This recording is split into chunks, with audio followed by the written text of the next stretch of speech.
13 WMAZ Morning starts now. A chilly morning is underway, and guess what? We're only going to get colder as we head into next week. I'll have those details coming up. Plus, a shooting in Cordele leaves no one hurt, but one teen arrested and investigators looking for another. What police say happened between a driver and pedestrian. Your Honor, on behalf of Travis McMichael, we rest. Your Honor, on behalf of Greg McMichael, we rest. We rest. The trial in the Ahmaud Arbery case is now one step closer to jury deliberations. What one of the men accused said on the witness stand before the defense rested its case.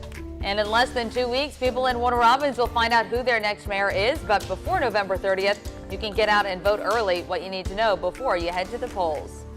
Good morning and happy Friday. A beautiful start to the day in downtown Macon. Time is 6:31 on this November 19th. I'm Caitlin Heck. And I'm Wanye Reese. It's a 2C's kind of morning. You're going to need a nice coffee. You're definitely going to need that coat because it's a little chilly out there. Oh, it is definitely cold out there this morning, Courtney. That's right. Yeah, some of us are even in the 30s to start the day. A nice hot cup of coffee would just make the morning perfect. What a way to kick off a Friday. And a nice looking sunrise looks like it's starting to kick off. 45 right now in the city of Macon. This is what, of course, is going to make it feel a little colder. The wind. We are going to have a bit of a breeze today out of the north-northwest. So notice it does feel more like 41 degrees to start the day. 39 in Monticello and 39 in Thomaston. Those are the cool spots. 42 in Forsyth. Notice the further south and east you go, you're a little bit warmer. You're at 46 in Dublin, 47 in Eastman, and 49 in Unadilla, 46 in Warner Robins. That cold air still pushing in behind that front that moved through late last night. Now here's a look at the numbers when it comes to the wind, anywhere between 3 to 8 miles per hour or 9 miles per hour. And we'll look ahead to a breeze 5 to 10 today. Maybe could see a gust upwards of 15. Temperatures are going to stay in the 50s through lunchtime. We'll top out in the low to mid 60s between noon and 5. We look ahead to a chilly weekend and then a colder start to next week. I'll have all the details for you in just a few minutes. Thank you, Courtney. A teen wanted after a Cordele shooting and 2 men on the run after separate armed robberies in Macon. Let's catch you up on 3 things that you need to know right now. Cordele police are looking for an 18-year-old wanted in connection to a shootout with a person walking on the sidewalk. Officers got a call yesterday afternoon about a shooting between a person in a car and a pedestrian. It happened around 13th Avenue and 2nd Street. Police found the pedestrian, 17-year-old Kavaris Bly, a few blocks away. They arrested and charged him with possession of a pistol by a minor, carrying a concealed weapon, and aggravated assault, among other charges. Officers are still looking for the other suspect. You see him there, 18-year-old Jacambrian Smith, wanted on several charges, including aggravated assault. They believe he's the driver of the car. He's considered armed and dangerous. If you have any information about his whereabouts, you can call the Cordele Police Department. And Bibb deputies looking for the man who robbed a Macon restaurant. The sheriff's office says it happened at CC's Fish House on Chambers Road around 7:30 last night. They say a man with a gun came into the restaurant, gave the cashier a note demanding money. Once he got the cash, he drove away in a blue vehicle without drive-out tags. No one got hurt. And 3 hours before that, the Bibb sheriff's office says a robber hit a Marathon gas station on Harrison Road. Deputies say this man went into the gas station with a gun, pretended to shop, and then demanded money from the register. Once he got the cash, he ran. No one got hurt. Now, if you have information on either robbery case, you can call Macon Regional Crime Stoppers. That phone number is right at the bottom of your screen. It's 1-877-68-CRIME. Again, 1-877-68-CRIME. This morning, we're working to learn more about a deadly car accident in Houston County. The Georgia Department of Transportation's West Central page posted this to Twitter last night. They say the accident happened on Georgia 26 at Perfect Road. It happened sometime before 8 p.m. and seemed to block lanes for around 3 hours last night. Well, now to the latest on the murder trial in the death of Ahmaud Arbery. It now moves to closing arguments. The defense rested its case on Thursday after 2 days of testimony. Before that, one of the men accused in the deadly 2020 shooting took the stand for a second day. Under cross-examination, Travis McMichael testified he was, quote, under the impression Arbery could pose a threat because he ran towards him. Didn't brandish any weapons? No, ma'am. Didn't pull out any guns? No, ma'am. Didn't pull out any knife? No, ma'am. Never reached for anything, did he? No. He just ran? Yes, he was just running.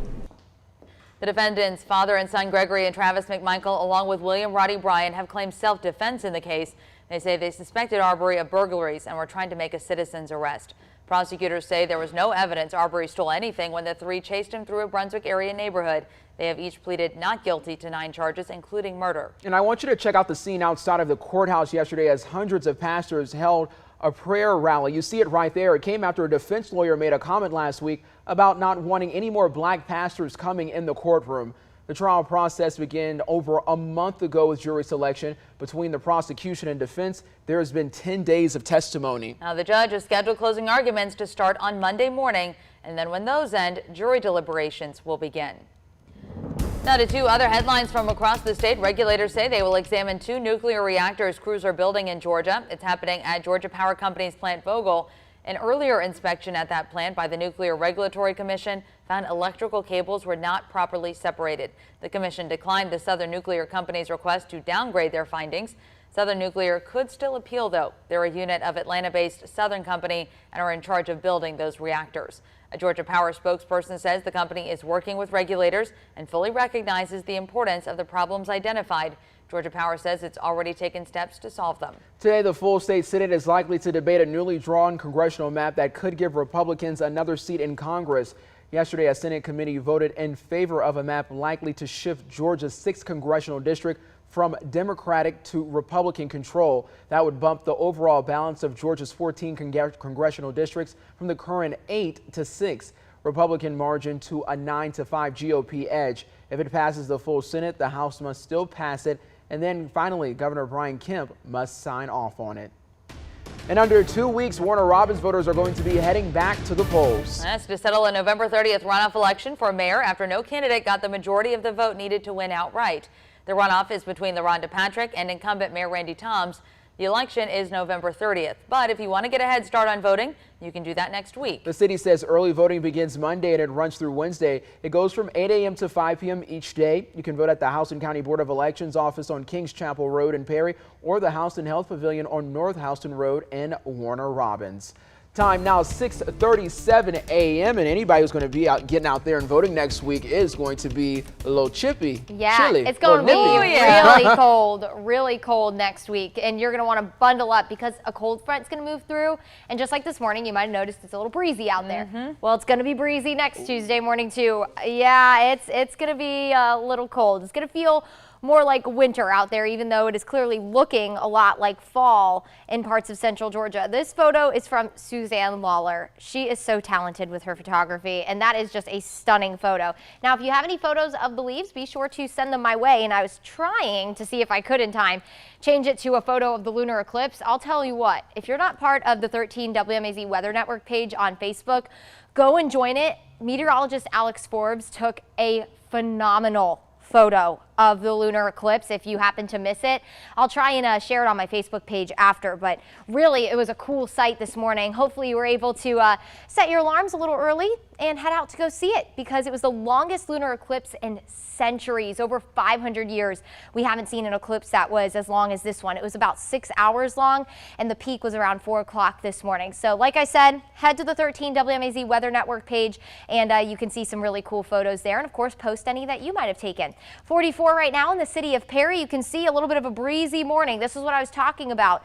Behind cold fronts, when you have that pressure change, which naturally comes with a cold front, it's going to be breezy. So we have wind out of the north at 9 right now, so it does feel more like 38 right now in the city of Perry. Bundle up. We're at 39 in Monticello and in Thomaston. Those are the cool spots.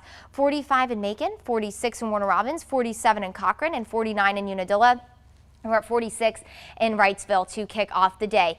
A good bit cooler in most spots. That cold front came through pretty late last night, so that cold air hasn't quite immediately rushed in yet. But by this afternoon, that cold air is definitely going to be present. We'll be pretty unseasonably cool for the day. High pressure is starting to filter in, so what does that mean? We'll see a lot of sunshine through the day as well. But where it's positioning itself, very important to our forecast. It's going to continue to dominate the eastern half of the United States and ultimately bring our wind out of the northeast today. So that means a wedge is building in. A meteorologist's favorite thing to forecast. What that means is it's going to be cold. If you're north of Macon, do expect to be a little cooler. You should top out only in the low 60s today. Pair with the breeze, it's going to feel a degree or two cooler through the day. It looks like we're seeing wind speeds 3 to 9 right now, pulling in out of the north, so that drier air also filtering in. And we could expect 5 to 10 mile-per-hour winds with gusts maybe as high as 15 today and tomorrow as well. Just something to keep in mind if you have any plans over the next couple of days. It feels more like 33 in Thomaston, and it feels more like 38 48 in Milledgeville, the low 40s, 41 in Macon and Warner Robins, and it feels like 40 in Gordon. So no matter what temperature you're looking at, the surface or the feels like, you're going to want to bundle up for the start of the day. Now, take a look at the temperature trend for the day today. Definitely different than what we've seen in the past couple of days. We're going to stay in the 50s through around 11 o'clock, and again, only heading into the mid-60s. If you're heading out to any of the Friday night football games, I know a lot of them are in the playoffs, so a very exciting time. You're going to want to bundle up. Temperatures by the time games come to an end are going to be in the 40s. Now, if you're heading any further north than central Georgia, it's going to be colder than that. Keep that in mind.